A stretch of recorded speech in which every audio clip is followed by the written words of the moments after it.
আমাকে যে আসিফ কেমন আছো, হ্যালো, এই আর কিছু না। কোনো নির্বাচনে কিছু না, কোনো রকম আলোচনা হয়নি। শুধু উনি বের হয়ে যাও, আমি শোক বই সাইন করার পরে দেখা হলো আমাদের, উনি জিজ্ঞেস করলেন আমাকে আসিফ কেমন আছো, এই এতটুকু। এই আন্দোলন সংগ্রাম করলে তারা করবে, তুমি গান গাও। তো ম্যাডামের ওই নির্দেশটা আমি মানছি। এবং 2000 ফ্যাক্ট আমি বিএনপির কোনো পদে টদে নাই। বিএনপির সাংস্কৃতিক বলেন যে কোনো পর্যায়ে, আমার কোনো পর্যায়ে নেতা আমি না, কোনো পদ আমার নাই। আমি বিএনপির একজন সমর্থক, বেগম জিয়ার সাথে রাজনীতি করেছি। জিয়া পরিবারের একজন অনুরক্ত বলতে পারেন আমাকে, বিএনপির একজন সাধারণ সমর্থক বলতে পারেন।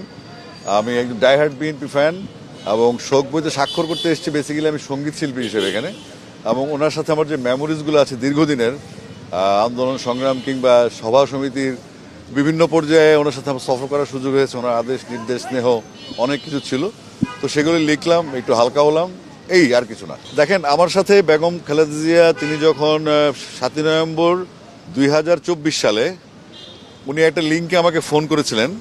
এবং 2017 সালে তিনি যখন অন্তরীণ হন, তখন ওনার 2 দিন আগে আমি এখানে আসছিলাম। এখানে আসার পরে আমি ম্যাডামের সাথে তখন হাতে কোনো 2-1 জন লোক দেখা করেছে তখন। তো আমি ম্যাডামের সাথে প্রায় সেদিন 10 মিনিট কথা বলেছি। তো তিনি আমাকে বলেছে, আমি জিজ্ঞেস করলাম এখন এই অবস্থায় দেশে কি করব। উনি বললেন যে তোমার কাজ গান গাওয়া, পার্টির নেতারা অনেক ভালো ছিল, তারা অনেক ভালো অবস্থায় ছিল, আন্দোলন সংগ্রাম করলে তারা করবে, তুমি গান গাও। তো ম্যাডামের ওই নির্দেশটা আমি মানছি। এবং 2024 সালের 7ই নভেম্বর যে ফোন কলটা আমাকে তিনি আরেকজন আমাকে ডিরেক্ট ফোন দেন নাই, আর একটা লিঙ্কে ফোন দিয়ে বলেছেন, যেহেতু আমি মাঝখানে জেলে ছিলাম, ম্যাডামও তখন জেলে ছিলেন, তো ডাক্তারদের মাধ্যমে তিনি আমার খবর নিতেন, আমিও ডাক্তারদের মাধ্যমে ওনার খবর পেতাম। আমি ছিলাম কেরানীগঞ্জ, উনি ছিলেন বকশীবাজারে। তো তখন ম্যাডাম আমার খোঁজখবর নিতেন। তারপরে আর ম্যাডামের সাথে দেখা হয়নি। কিন্তু ওনার এই 7ই নভেম্বরে যে ফোনটা ছিল, ওনার 8 নভেম্বর যাওয়া হয়েছিল লন্ডনে, বাট উনি 21 নভেম্বর সশস্ত্র বাহিনী দিবস উপলক্ষে দেশে থেকে গেছেন।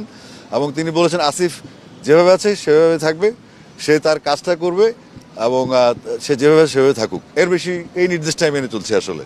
তারপরে এখন আসছে নতুন প্রজন্মের রাজনীতি শুরু হয়েছে বিএনপিতে।